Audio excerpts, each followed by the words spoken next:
킹스맨 오늘도 두 명의 의원들과 함께하겠습니다. 천하람 변호사, 박석원 YTN 앵커 나오셨습니다. 안녕하세요. 안녕하십니까? 네, 안녕하십니까? 안녕하세요. 예. 천하람 의원님 혁신위원 네, 이제 드디어 혁신위원 진 딱지를 떼고 정식 임명을 받았습니다. 회의를 했다고 하고요. 저희 네. 조혜진 의원하고 잠시 인터뷰했었는데 일요일간 무제한 토론 워크숍 한다고요. 네, 저는 주말에라도 애 얼굴 좀 봐야 되는데 또 무제한 토론을 하자 그래서가지고 그래도 뭐 당에 있어서 중요한 일이고 네. 또 사실 우리 당이 잘 되는 게 또 국가를 위해서도 중요한 일이니까 그렇죠. 뭐 네. 열심히 할 생각입니다. 알겠습니다.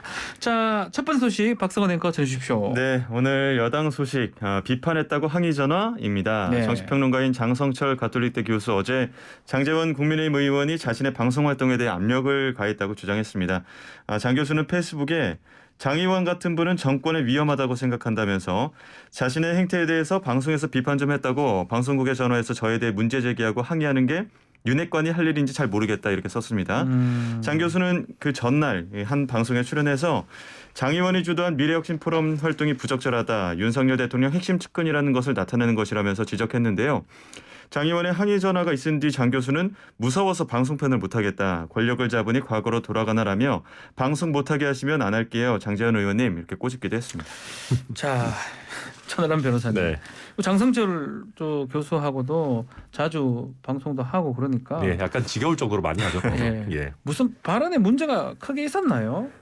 일단 문제가 예. 될 만한 내용은 없었습니다. 왜 없었어요? 그러냐면 장성철 교수의 그 발언 내용은 본인의 주장이라는 걸 명백히 했었습니다. 그리고 사실 더 중요한 거는 장성철 교수의 발언 내용보다도 그 다음에 있었던 YTN 진행자의 태도였거든요. 진행자가요? YTN 예. 진행자께서 장성철 교수의 발언 내용은 장성철 교수의 주장에 불과한 것이고, 그러니까 불과하다는 표현 좀 그렇지만 주장이고, 예. 바로 이어서 그 장제원 의원이 하고 있는 이 포럼이 의원들 연구단체다. 그리고 장제원 의원 이게 공부 모임이다라고 얘기하고 있다라는 것까지 소개를 해줬습니다. 그렇기 때문에 이 방송의 객관성에는 전혀 문제가 없었다고 생각하고요. 근데 왜 그렇죠, 그러면? 근데 아마 이제 그 장제원 의원 본인 입장에서는 예. 이게 사실은 그 이번 대선 이전에도 있었던 모임이긴 했습니다. 그리고 이게 이제 본인은 나름대로 그냥 당내 혁신 내지는 뭐 좋은 뜻으로 연구 모임으로 하는 걸 수도 있는데 이게 이제 과도한 정치적인 해석을 받는 거에 대해서 본인은 좀 불편하실 수 있겠죠. 그런데 정치 패널이 나와가지고 정치 해석하는 거 아니겠습니까? 뭘 해야 돼요, 그러면? 그러니까요. 뭐 정치 패널이 있어 와가지고 뭐 모든 객관적 사실만 나열할 수는 없는 거잖아요. 추론도 할 수 있는 거고. 그럼요. 그래서 이제 그런 면에서 특히 이제 장성철 교수 같은 경우는 그 저희 국민의힘에 오래 있으면서 친이 친박 갈등으로 인해서 당이 고통을 받는 걸 봤기 때문에 혹여나 지금 장제원 의원의 이런 포럼이 그렇게 되지 않을까 뭐 걱정을 겉들어 얘기하는 거고 뭐 충분히 할 수 있는 얘기라고 봅니다. 자, 우리 YTN 쪽이 발언에 문제가 없다라고 이제 입장을 밝혔고요. 장제원 의원 혹시 그 뒤에 입장이 있나요? 공식 입장은 밝히지 않은 것 같고요.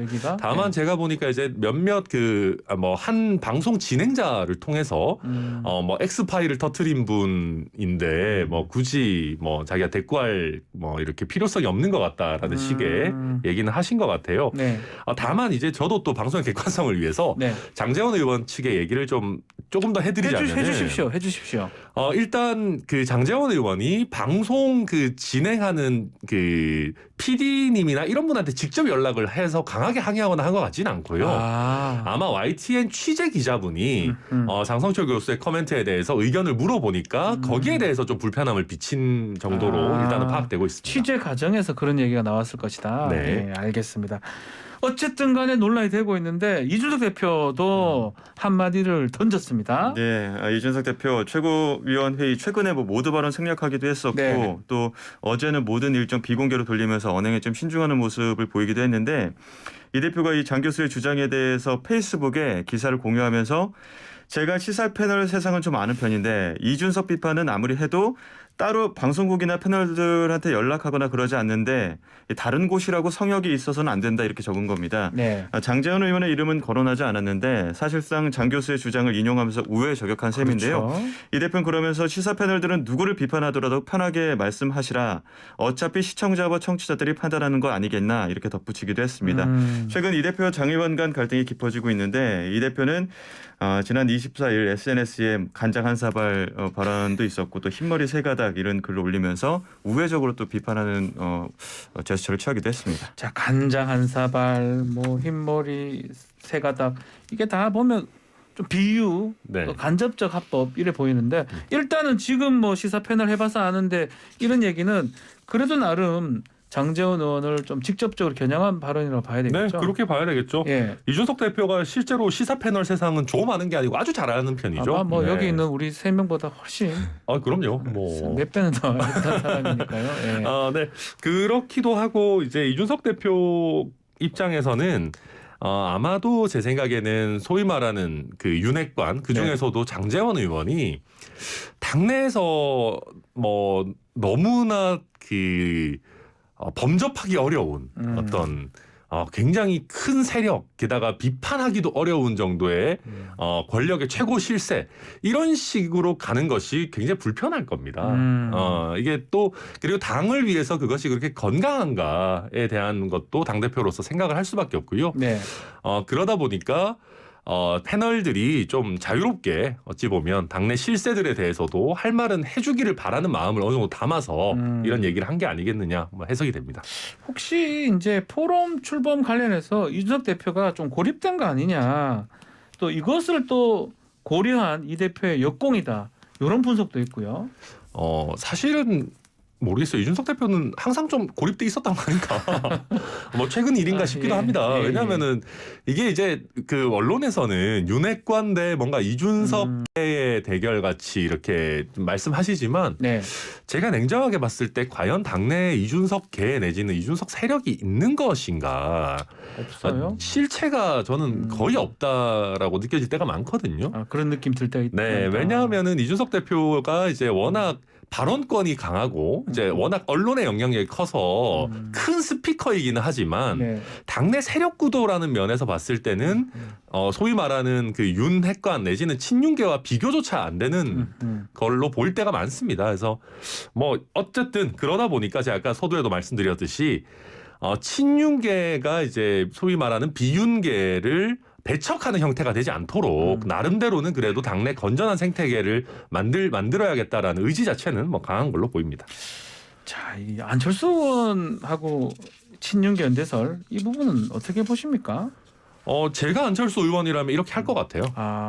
현명한 뭐 형태라고 봐야 되겠죠. 왜냐하면은 우리 천하람 변호사는 대표적인 친이계 썩은 동아줄을 찾고 있습니다. 아니 농담이고요. 얘기하셔도 됩니까? 예. 아니 농담이고 저는 근데 이준석 계 같은 경우는 이제 오더를 내리고 그걸 따르고 이런 형태는 전혀 그런 아니고요. 계판 아닌 거잖아요. 네, 이준석 대표 의견이 타당하면 뭐 저도 같이 그렇죠. 동의할 때도 있고 네, 타당하지 네. 않으면 뭐 무시하는 거니까요. 그렇죠. 예. 근데 안철수 의원 같은 경우는 아무래도 당내 세력 기반이 좀 약합니다. 최근에 들어오시기도 했고. 네.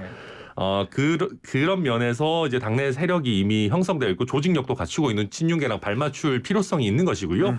반대로 친윤계 입장에서는 상대적으로 대중 인지도가 높고 뭐 호감도도 상대적으로 높다고 할 수 있는 안철수 의원이 반가운 면도 있을 겁니다. 네. 자, 야당 소식 한번 전해주시죠. 홍영표 민주당 의원 당대표 불출마 선언을 했습니다. 네, 친문 대표격인 민주당 홍영표 의원 전당대회 불출마 선언했는데 어제 페이스북 통해서 당이 다시 일어설 수 있도록 단결과 혁신의 선두에서 모든 것을 던지고 싶다.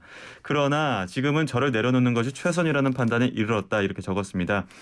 이어서 민주당은 무너져 내린 도덕성을 회복하고 정당의 기본 원칙인 책임 정치, 당내 민주주의를 다시 세워야 한다면서 이를 위해서는 이번 전당대회 결과 혁신을 통해 새로운 비전을 만들어낼 통합의 리더십이 필요하다 이렇게 또 적었습니다. 네. 앞서 홍 의원은 민주당 워크숍에서도 이 의원을 향해 이재명 의원 향해서 불출마 요구하기도 했고 또 친문 전해철 의원에 의해서 홍 의원이 불출마 선언하면서 이재명 의원을 향한 불출마 압박이 아니냐 이런 분석도 나오고 있습니다. 자, 천하람 위원장이 그 상대 당이긴 하지만 민주당은 어떻게 보고 계십니까?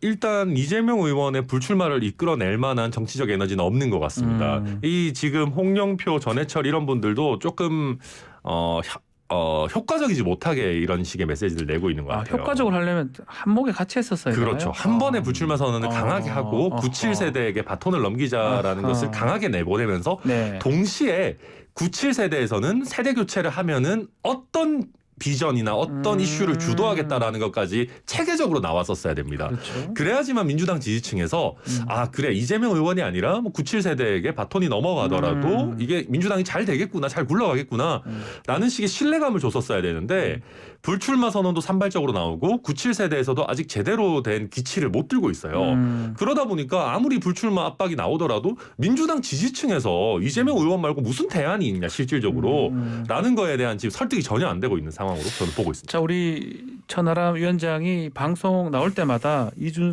이재명 의원의 출마 가능성을 최초는 90%, 99%, 100%, 120%, 지금 한 200% 정도 네, 점치고 250% 있는데 정도까지로 보고 있습니다. 오늘은 몇 프로 정도? 네, 한 300% 뭐. 그냥 네. 출마했다고 봐도 무방하다는 거죠. 왜냐하면 지난번에 계양산에서 네. 지지층 모아놓고 말씀하셨을 때 저는 사실상 출마 선언이라고 봤었습니다. 예. 그럼 국민의힘 입장에서 네. 이재명 의원의 이 당대표 출마 계속 박수 칠 일이다 이렇게 천하람 위원장 얘기하셨거든요. 아니 뭐 저는 민주당도 잘 되기를 바랍니다만은 네.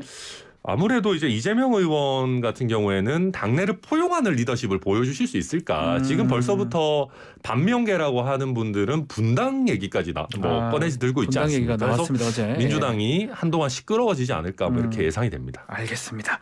자, 여기까지 하고요. 이 얘기도 잠깐 좀 다뤄야 될 것 같습니다.